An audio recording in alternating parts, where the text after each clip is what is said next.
thought to have flooded 1,260 properties, according to the Environment Agency.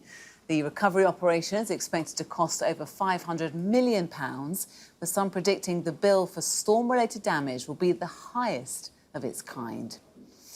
Well, joining me now is Sarah Aspinall. She is Head of Communications at the Association of British Insurers, so very much involved in this story. Sarah, thank you for your time this morning. And, of course, the loss of lives and livelihoods takes clear priority here. But in terms of the financial cost of Storm Babet, what is your early estimate? Of course, I think, firstly, it's important to say insurers, priority right now is supporting the customers who have sadly been affected by the floods. So at this point, far too early to speculate on what the cost might be. Our members are very much focused, as I say, on contacting customers proactively in the affected areas, trying to get the claims process up and running to help customers as quickly as they can. And I think in due course, we'll have a clearer idea about the scale and the cost of the claims. Of course, and we appreciate that, but an early indication suggests around £500 million could be the cost in damage, and that could be the worst yet. I mean, how does that compare with previous storms? Could you put that into context for us, that number? Yeah, well, last year we saw 3 very severe storms in the UK back-to-back in January and February. Those 3 storms combined, we estimated cost around £500 million in terms of claims. So, as I say, too early at this point yet to be able to speculate. Our insurers are just, and the members, far more focused right now on helping customers and contacting them to get those claims processes going. But it doesn't sound unreasonable, you think, a £500 million target or bill? I really wouldn't want to speculate at this point. No, and I don't want to put you on the spot, Sarah. OK, let's talk about the clean-up operation, as you said, beginning in earnest now. Can you give me an update what's happening on the ground with teams in terms of helping households and businesses? What are you hearing? Yeah, indeed. Well, firstly, insurers will expect bad weather to hit at any point of the year, so that they always stand ready to help customers. They will have had more colleagues working in call centres over the weekend and over this week, manning 24-hour helplines to help deal with customers, as I said, proactively contacting them. As soon as it's safe to do so and they're able to get into the properties, they'll want to start looking at the properties directly to see what repairs are needed. They'll want to start the process of drying out those homes, and they'll be ready to help customers in terms of moving them into temporary accommodation and also making emergency payouts as well that might be needed for any food or emergency shelter in the meantime.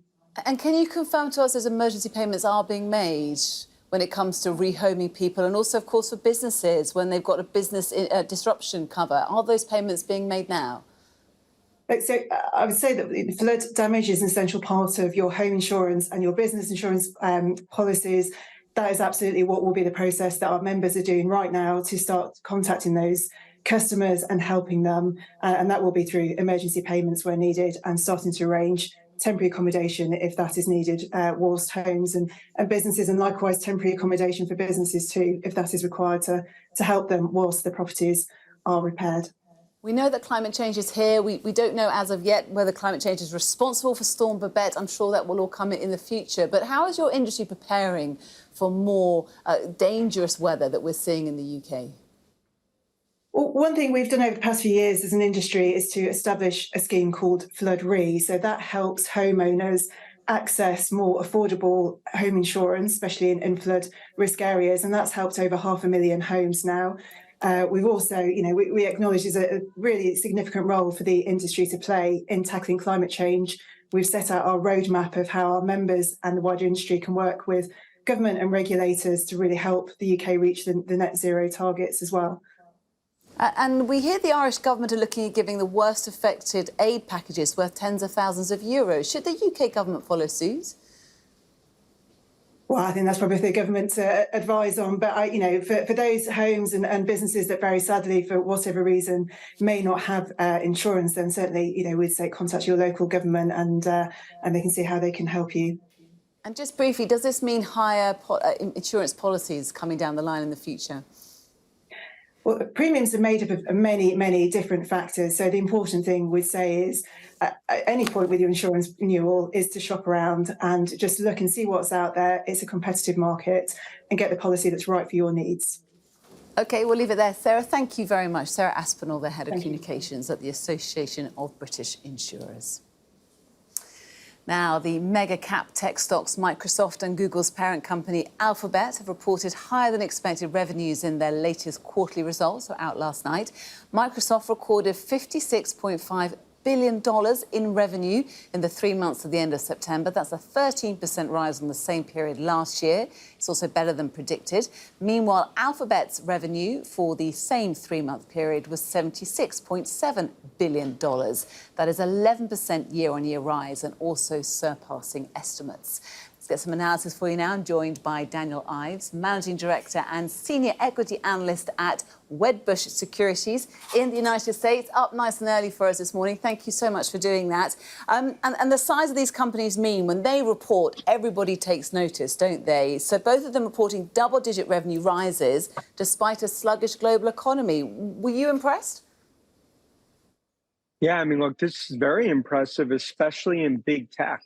The stronger getting stronger. If you look what's happening in Microsoft as well as Google, especially with this AI revolution playing out, a jittery economy, investors are really focused on big tech, and so far they've come through with flying colors. And yet we look at the stock market, early indications before the open later on suggest Microsoft is up 5%, Alphabet, that's Google's parent company, is down 5%. Does that make sense? Yeah, and look, Microsoft, this is really a trophy case quarter. I think they continue to lead when it comes to cloud as well as AI. This will also probably be a positive for Amazon that reports this week. But for Google, the cloud came in a bit soft. That's why investors are selling the stock. But digital advertising looks good. You take a step back for big tech. A lot of nervousness going into earnings season. So far, so good in terms of big tech, despite this sell-off that we're going to see with Google coming out of the gate. Let's talk about AI. It seems to be the buzzword of the day, doesn't it? I mean, how are these tech giants maneuvering themselves to kind of harness and capitalize on the next tech wave that's coming?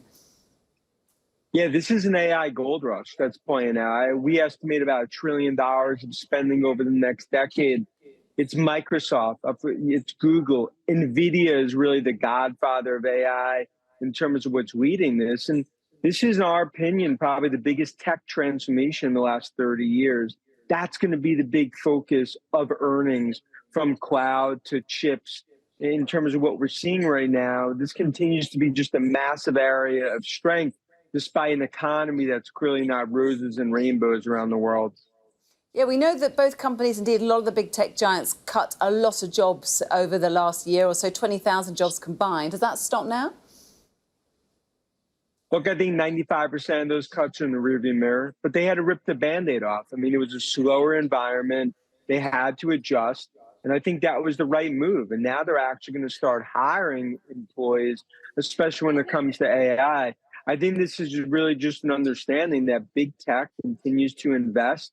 And even though they went through some cuts, they look right now like they're on the offensive, not defensive, in terms of these earnings. Yeah, they're getting their wallet out as well, aren't they? Microsoft taking over the gaming giant Activision Blizzard for a cool $56 billion. It just cleared its final regulation hurdle. Do you think you're expecting more big acquisitions of this kind to come? Yeah, I think this is tip of the iceberg. I think we're going to see a surge of M&A. Microsoft Activision, obviously a monster deal that cleared regulatory, that went through a lot of twists and turns. I think what we're seeing when it comes to cloud, AI, gaming, you're going to see massive consolidation across the board, both strategic as well as financial buyers. And I think this is going to be an M&A frenzy that we see on Wall Street over the coming year. Yeah, we've also got Meta and Amazon, some more of the so-called Marvelous Seven, to report later on this week. What are you expecting from them? I think we're going to see strength from Meta. I mean, that's really been the comeback kid for Zuckerberg. More and more strength on digital advertising. I think that's going to be a clear positive. For Amazon, I mean, stabilization on e-commerce, but cloud, they continue to be the leader there. And I think that's going to be a bright spot. I think overall for the Marvelous Seven, this is going to be what I view as a great earnings season, despite a macro backdrop that's far from, I think, rosy. And to put into context, I mean, when they move, the S&P 500 moves. I mean, they have a huge amount of sway, don't they, in terms of the world economy and also on the stock markets. That doesn't look like it's going to change anytime soon, does it? Not at all. I think tech's going to get more and more influential, especially when it comes to AI, when it comes to broader spending. You look at other industries that are under pressure, tech. I mean, these are companies that generate more cash in some countries. And I think that's really going to be a narrative that plays out across 2024, especially with AI. You know, that I view as probably the biggest transformation we've seen since the internet in 1995. An AI gold rush. Well, we heard it here first, Daniel. You also look like you're off somewhere at the airport, so we wish you speedy and good fortunes on your journey as well. Daniel Ives joining us there from Kuala Lumpur, apparently, Managing Director and Senior Equity Analyst at Wedbush Securities. Let's have a look at some other stories for you now. Lloyds Banking Group has reported a strong third-quarter profit thanks to higher interest rates. Britain's biggest mortgage lender revealed a pre-tax profit of £1.9 billion for the 3 months of September. That's up from £576 million in the same period last year. However, shares fell 2% in early trading as investors look past the solid numbers to the lack of an unscheduled dividend or buyback payout, which some analysts had hoped for. Well, on the banking front, Santander, that's one of the big Spanish banks, has beaten forecasts and delivered a 20% rise in third-quarter net profits. It's actually Europe's second biggest lender by market value. It booked a net profit of €2.9 billion. Santander has relied on Latin America in the past to cope with tough European conditions, but it's now benefiting like European rivals such as Lloyds from higher interest rates. We were just talking about tech, weren't we? Well, the tech giant Nvidia says the United States has told it to stop shipping some of its high-end artificial intelligence chips to China immediately rather than next month as planned. The US government has brought in measures to stop countries, including China, Iran and Russia, from receiving advanced AI chips designed by the firm. Officials haven't said why they've brought forward the timing. Nvidia does not expect a near-term impact on its earnings from the move. And the former boss of NatWest is weighing moves to challenge a looming decision by the taxpayer-backed lender to cancel millions of pounds of uninvested share awards that she was due to receive. Sky News understands that Dame Alison Rose, who was effectively forced to step down in July after acknowledging that she discussed the former UKIP leader Nigel Farage's private banking arrangements with a journalist, is now consulting lawyers on her legal options. The former head of the bank accrued £5.2 million of long-term share options during her time in the position. City sources say they anticipate a decision being reached by its directors in the coming days.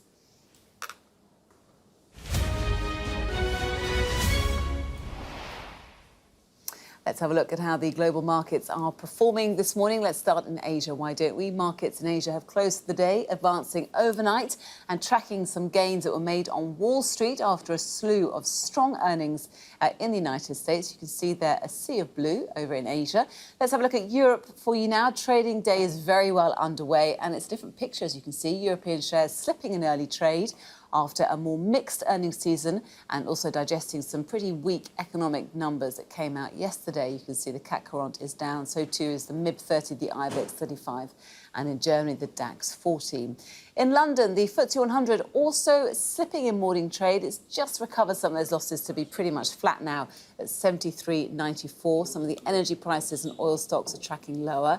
And let's have a quick look at Lloyds for you now. Another of the UK's big banks reporting third-quarter results today. We've just been telling you about that, in line with expectations. And the results are, well, the stock is, I should say, is trading higher by 1.38% to 41.15. On to the foreign exchange for you now. On the currency markets, the dollar has been falling to a month low at one point against its major peers. At the moment, the pound is trading lower against the dollar, also low against the euro, but the euro is also tracking slightly lower against the dollar there as well. And on to oil. The price of oil, little changed after falling for 3 days in a row. Investors, of course, watching closely for signs of any escalation in the Israel-Hamas conflict, which could possibly impact supply and therefore the price of oil. A barrel of Brent crude costs you currently 87.87. That is down 0.2%. Try and make sense of those numbers for you now. I'm joined by Victoria Scholar, Head of Investment at Interactive Investor. Victoria, good to see you. Welcome to the programme this hour. Let's start with Lloyds Bank, UK's biggest lender, of course. It's the owner of the Halifax as well as the Bank of Scotland. What are your thoughts on the result?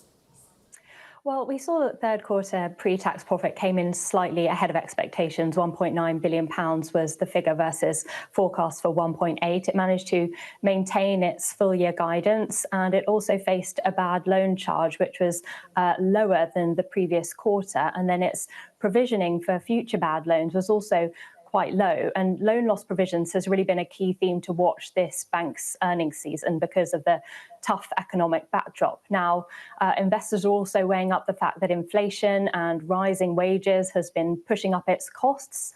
And then net interest margins, which is closely watched at the moment, it's the difference between what banks earn on loans versus what they pay out on deposits, that actually fell a bit. And typically, banks tend to benefit from the rising rate environment because they can earn more from higher interest rates. But with the Bank of England and other central banks at or close to the peak of the rate hiking cycle, there's the potential for that to slow. But I think all in all, it's a bit of a mixed report, which is why we've been seeing the stock oscillate between gains and losses. Like you say, currently trading higher, but earlier in the session it was trading lower. And it's had a pretty tough time over the last 6 months, down by about 15%. And just briefly, we had Barclays yesterday. Banks are meant to be a barometer or a bellwether of the state of the UK economy because of how people are borrowing money. What are they telling you? What does it tell you about the UK economy? Well, essentially, there are two things to look at. Firstly, it's the net interest margin side of things, which is a barometer of where interest rates are. When interest rates are higher, we see that those banks tend to earn more on their loans. But then the other thing to watch is the provisioning for bad debts. And when we see those loan losses rise, that's a sign of fragility in the broader economy. So in terms of Lloyds, we've seen that actually loan losses haven't been quite as bad as anticipated, but we are still hearing that interest rates are set to remain higher for longer. OK, let's have a look at some other stories that you're keen to chat about. Kering, that's one of the big luxury good makers. It owns brands such as Gucci and also Alexander McQueen. Shares not doing well on a profits fall. What's going on?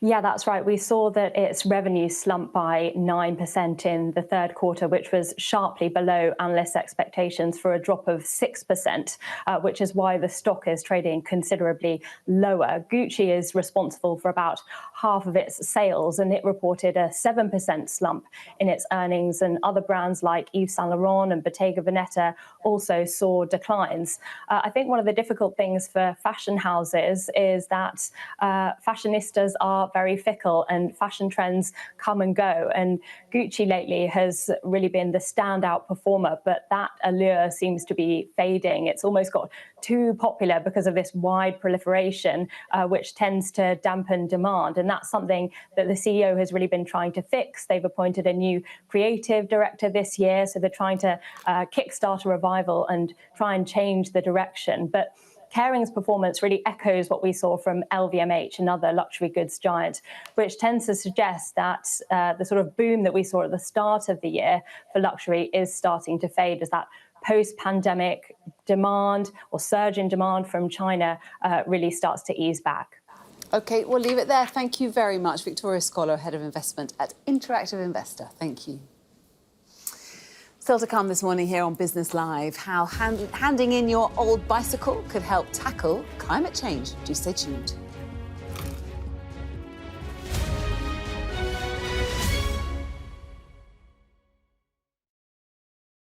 Whatever is going on, it is in our airspace. It's being seen by military pilots, tracked on radar, filmed on forward-looking infrared videos. So we need some answers, because whether this is China, Russia, or something else, there is a recognition, certainly in the United States, that this is a defense, national security, and flight safety concern. And the Office of the Director of National Intelligence in the United States has issued a couple of reports. And they say, look, there's likely not one single answer to this. There may be a lot of things going on concurrently. And yeah, absolutely, adversarial technology is a possibility. But neither has the extraterrestrial hypothesis been ruled out. It's still being considered. And NASA are now studying this seriously. We can ramp up the effort in the UK, just as is going on in the US. We have space tracking radar systems at RAF Fylingdales in Yorkshire. We have world-class intelligence community imagery analysis. We need to get alongside the United States and basically say, look, let's make an effort to look at this. Previously, this was glanced at, but there's this kind of lazy, bureaucratic, it can't be so there isn't anything mindset. We need to get over that, I think. When we got photos and videos, they were blurry. The space tracking radars that we had, even the air defense radars, were not good enough. Now we have the technology. We have space tracking radar systems like Space Fence, which the United States has. We can get alongside that. We have, for the first time, the tools in our hand to answer one of the greatest questions of all time: are we alone or not? And wouldn't it be an amazing thing if we used those tools to get that answer?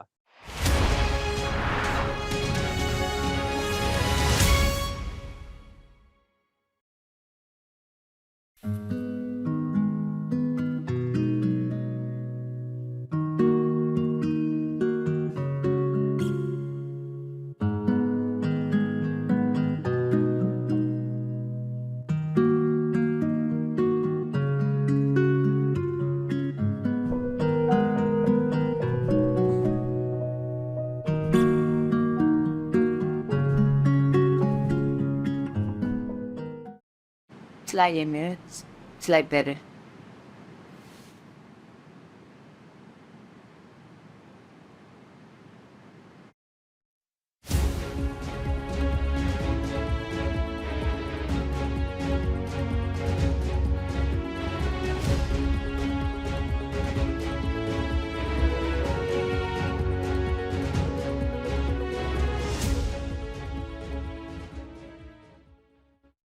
Fly Emirates, fly better.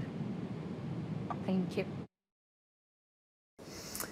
Hi there, you're back with Business Live. Now, there's an estimated 1.2 million unused bikes gathering dust in garages and sheds across the UK right now. To help encourage people back into sport, the sports retailer Decathlon has launched a new buyback scheme, letting people trade their old bikes for in-store vouchers. The idea aims to cut emissions used to build a new bike and, of course, save you money. Here to tell us all about it is Chris Allen, Sustainability Lead at Decathlon UK. Chris, good to see you. Welcome to the programme. I know this is a first for you in the UK, but you've been doing it for some time in Europe. How will it work? Good morning. Thanks for having me this morning. Yes, so we've recently launched our buyback service this week in the UK. It basically allows any customer who's purchased a bike from us in the last 5 years to return it to store. They can trade it in. They'll get up to about 40% of their retail price back in gift cards. And in turn, that bike will then be refurbished by our central repairs team and then resold second life. So the whole aim here is to offset the sales of new products, reduce our consumption, and sell more and more second life products, reducing our emissions. And I suppose the catch is you've got to spend the money in one of your stores, right? Yes, they'll get basically a gift card, so they can use it in store or online. It doesn't have to be on bikes; it can be on any form of sports equipment. The idea is, and the hope is, that maybe they've already had in mind that they're going to purchase something. They can return their product back, they can get this cash, and then they can spend it anywhere. 1.2 million unused bikes currently in the UK. There's a fair few in my garage as well, I think. How many of these are you hoping to resell? What are your targets? Ultimately, the first year, we'd like to hit about 5,000 to have returned, but we're able to accommodate as much as we can. We've recently opened and deployed a new national repair centre in our logistics centre, which has a team of technicians. They're all trained. Their primary job here is to repair, refurbish, and resell all of these return bikes. So year one, we want to take about 5,000 products back. In 2025, we want to take about 15 to 20,000 products back to then repair, recycle, refurbish, and resell. So it's available bikes this year, but next year we're really hoping to launch this for multiple brands. So not just brands that we sell, and also multiple products. So expect to see the ability to return used fitness equipment, kayaks, paddleboards, you name it. If you've purchased it from us in the past, we want to take that back and resell it. OK. A recent survey's found that nearly half of UK retailers now provide a reselling platform of some sort. And the ones who aren't, another quarter of those want to in the future. I mean, how important is this area for retailers in terms of people like reselling or buying secondhand? incredibly important. If you were to look at any stat anywhere regarding the emissions that retailers produce, the vast majority, 80, 90% plus of their emissions comes from product. So the only real way to reduce our emissions is through offsetting that of new products, reducing the consumption, reducing the sale of new products. So ultimately, the more we can do as an industry, as retailers, and here in Decathlon, in the likes of repairing or renting products, or let's say pushing products through buyback schemes to sell secondhand, the better it can be, and the more that we can reduce our emissions. So, if, like for us, it is the only way. Chris, the main way. we have to leave it there. Thank you so much for joining us there, Chris. Thank you very much. From Decathlon. Thank you so much. That is it from me. Coming up next, we've got PMQs, of course, on Rishi Sunak's one-year anniversary since moving into number 10. I'll be back with the afternoon edition of Business Live at 4:30. We'll leave you with the House of Commons. See you then.